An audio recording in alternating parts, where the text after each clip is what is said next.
Buenos días, mi nombre es Michael André Murcia Vargas y estoy junto a mi compañero. Mi nombre es David Conde, ambos somos estudiantes de Medicina Veterinaria y Zootecnia, segundo semestre de la Universidad de la Amazonía en la sede de Florencia. El día de hoy vamos a hacer una pequeña introducción sobre osteología, sobre qué es el esqueleto, sobre el esqueleto pendicular y sobre esto nos vamos a enfocar un poco más en la región pelviana, en el cinturón pélvico y en los miembros posteriores del animal. En este caso podemos decir que la histología es la rama de la anatomía descriptiva, la cual se encarga del estudio del sistema óseo animal. Bueno, para ello tenemos que tener en cuenta la definición clara de qué es el esqueleto. El esqueleto es el conjunto de huesos articulados que da forma y consistencia al cuerpo de los vertebrados.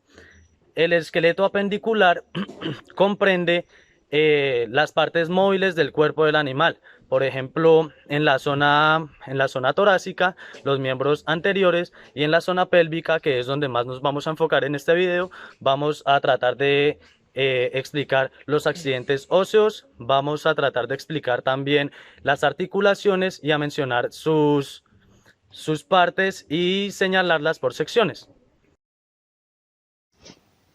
El miembro pélvico lo ubicamos en la parte posterior del canino y podemos encontrar que está compuesto por cuatro segmentos principales, en los cuales encontramos el cinturón pélvico, el segmento del fémur y el de la tibia y fíbula, además del segmento del pie.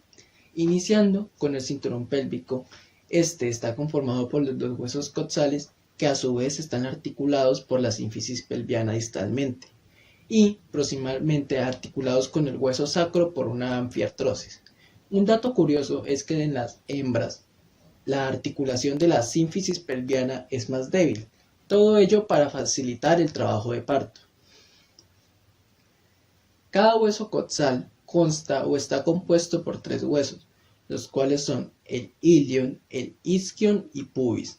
Estos son huesos planos encargados de proteger órganos, en este caso por la presencia de vísceras en la cavidad pelviana.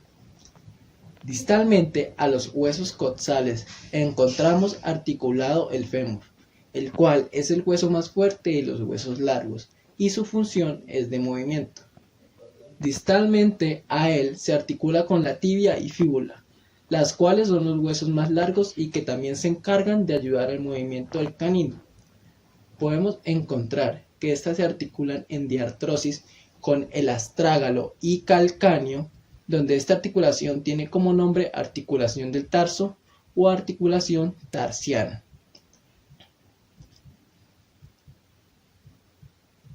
Volviendo a mirar el astrágalo y el calcáneo, se puede afirmar que son los dos huesos tarsales más representativos.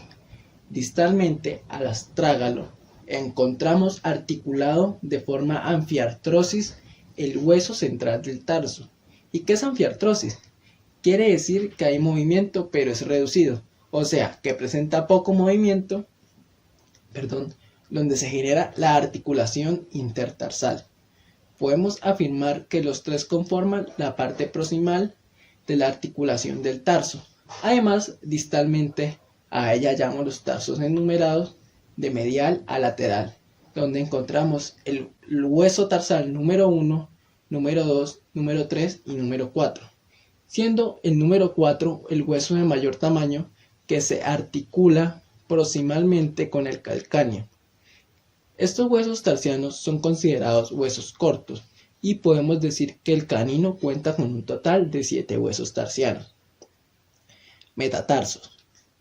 Basándonos en lo anterior, podemos observar cómo se conforma la articulación metatarsiana distalmente a los huesos tarsales, uniendo los tarsos con los metatarsos. Hablando de tarsos, podemos decir que están ubicados o organizados de medial a lateral, donde el hueso metatarsiano número 1 se encuentra distalmente al tarso número 1, se debe tener en cuenta que este hueso es irregular y varía dependiendo la raza o diferentes conformaciones del canino. También podemos resaltar que distalmente al hueso tarsal número 4 hallamos articulados dos huesos metatarsianos, los cuales son el número 4 y número 5. Distalmente a los huesos metatarsianos encontramos la unión con las falanges, la cual recibe el nombre de articulación metatarsofalángica. Podemos decir que la unión de las falanges conforman los dedos, además de ello que se presentan 3 falanges por cada dedo. Pues también tenemos que tener en cuenta que hay una sección del dedo accesorio que presenta tan solo 2. Las falanges se nombran de arriba hacia abajo, como falange proximal, falange media y falange distal. Y entre ellas se presentan las articulaciones interfalángicas, donde plantar podemos observar los huesos sesamoideos, que normalmente son 2 en la articulación interfalángica proximal y 1 en la articulación interfalángica distal. Estos huesos, por el hecho de ser de movimiento, son considerados largos, o sea, las falanges. Bueno, los huesos también se pueden clasificar en estos 4 tipos de huesos, los cuales tienen todos unas características específicas. Tenemos huesos largos, tenemos huesos cortos, tenemos huesos planos y huesos irregulares. Iniciando por los huesos largos, tenemos en cuenta que son huesos largos, obviamente cilíndricos, como podemos ver en la imagen, así como el fémur, la tibia, la fíbula. Están divididos en 3 partes. Una parte diáfisis, que vendría siendo la parte de acá o la parte de acá, la parte epífisis y la parte que divide la diáfisis y epífisis, que se vendría denominando metáfisis. Estas son las divisiones de los huesos largos. Tienen un trabajo específico en el cuerpo del animal que pues vendría siendo como palanca para flexionar o retraer. Seguimos con los huesos cortos, que vendrían siendo huesos casi irregulares. Tienen anchura, grosor y longitud similar. No son regulares del todo, pero sí tienen una función específica, que es amortiguar, así como los tarsos en el canino, que ayudan a amortiguar la pata del animal y ayudar en el movimiento, así como en el apoyo y en el movimiento del pie del canino. Seguimos con los huesos largos, los cuales tienen también una función específica y tienen una característica específica como tal. Su superficie siempre va a ser plana, así como los huesos los huesos coxales, como las costillas o como el hueso de la escápula o los huesos del cráneo. Cada uno de estos huesos cumple una función específica, la cual es protección, la protección de los órganos internos. En el caso del cráneo, pues protegen el cerebro. En el caso de la escápula, protegen pulmones, protegen corazón. En el caso de los huesos coxales, cubrirían riñones y huesos internos, como los órganos internos, como los órganos sexuales y algunos órganos digestivos. Los huesos irregulares no son clasificados. ¿Qué quiere decir esto? Los huesos irregulares no son uniformes, así como las vértebras. Y también tienen una función específica, la cual viene siendo de colchón o unión, así como las vértebras de nosotros, que al estar acostados en un estado de reposo se abren un poco, pero al estar rectos y erguidos, las vértebras actúan como un colchón para sostener la espina dorsal. Bueno, ahora voy a tratar de señalar algunos accidentes óseos existentes en el cinturón pelviano. Podemos ubicar en el cinturón pelviano el primer accidente óseo en este sector, en el sector más dorsal, que vendría siendo la tuberosidad del sacro, que es donde obtura el hueso sacro y se une con el hueso del ilio. Más hacia distal podemos encontrar la cresta ilíaca, que es esta que estoy señalando, el ala del ilion, que viene comprendida como en esta medio protuberancia, en esta curvatura. Más hacia el fémur podemos encontrar el acetábulo, y aquí, como podemos observar, esta protuberancia se denomina la tuberosidad isquial. Girando un poco los huesos coxales, podemos encontrar la espina isquial. Más hacia ventral podemos encontrar el agujero obturador. Podemos encontrar la sínfisis, que es donde se unen los dos huesos del pubis. Podemos encontrar también el ala del pubis, el ala del pubis craneal y el ala del pubis caudal.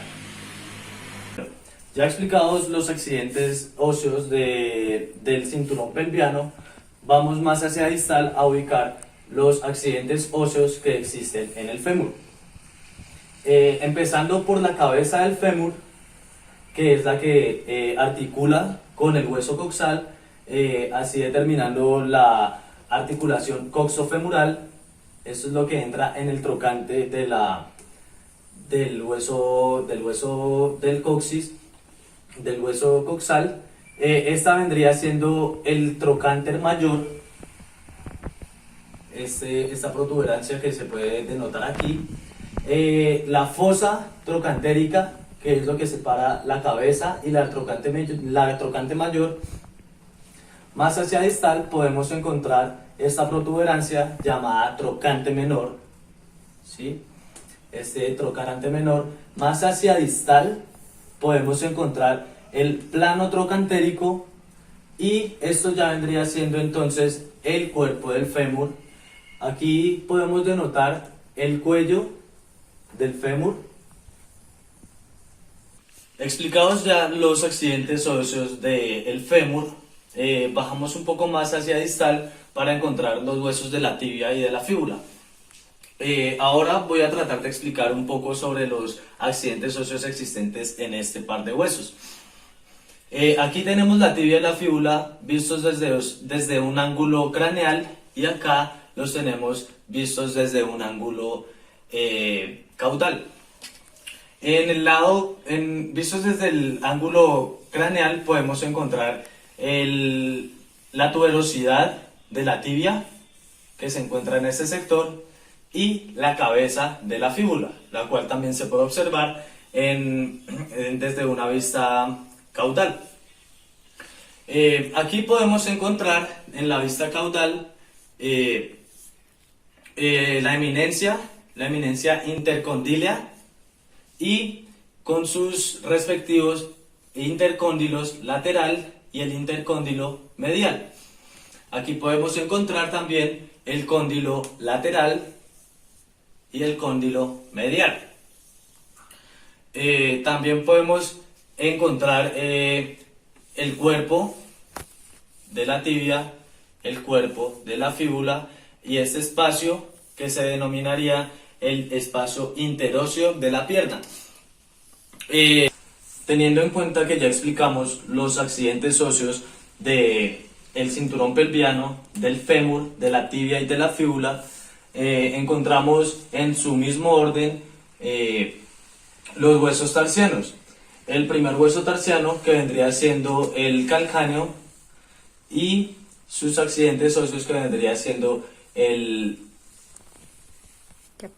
podemos encontrar la tuberosidad del calcáneo, que vendría comprendida en esta parte superior.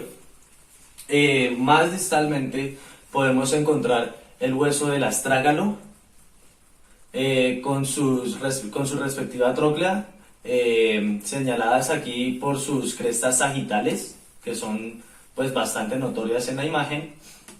Encontramos el cuerpo del astrágalo. Podemos encontrar también el cuello del astrágalo en esta hendidura y la cabeza del astrágalo. También podemos encontrar el hueso central del tarso, y de allí pues comprendidos el hueso tarsiano número 1, el hueso tarsiano número 2, hueso tarsiano número 3 y hueso tarsiano número 4, teniendo en cuenta que el hueso tarsiano número 1 solamente está presente en algunas razas. Por ejemplo, aquí este hueso tarsiano no existe, ya que este no tiene el dedo accesorio. Bueno, ahora voy a tratar de explicar un poco sobre las articulaciones del miembro pélvico del animal, en este caso del perro, empezando por la articulación sacroiliaca. La articulación sacroiliaca es la que ayuda a que el animal conecte las vértebras con los huesos coxales para así distribuir el peso del animal en los miembros de la pelvis. Esta articulación es una articulación anfiartrósica o de anfiartrosis sinovial, la cual nos permite poco movimiento, pero nos permite la movilidad suficiente para esa distribución de peso con los miembros caudales del animal, así como lo es el fémur. Seguido a la articulación sacroiliaca podemos encontrar a más distal lateral la articulación coxofemoral. Esta articulación coxofemoral, como podemos observar aquí, es la que nos ayuda a la inserción del fémur y de los huesos coxales. Esta articulación es una articulación en diartrosis con una superficie sinovial. Esta articulación nos ayuda a la inserción de la cabeza, se comprende a la cabeza del fémur, la cual está insertada en el acetábulo del hueso coxal. Esta articulación nos permite movimientos de flexión, de extensión, de abducción y de aducción, así como también nos permite un ligero movimiento de rotación. Esta rotación, esta abducción y esta aducción hay que tener en cuenta que solo se presenta en los animales carnívoros. En los herbívoros simplemente hay flexión y extensión. Encontramos que los huesos del tarso se ordenan en una fila proximal, una media y una distal.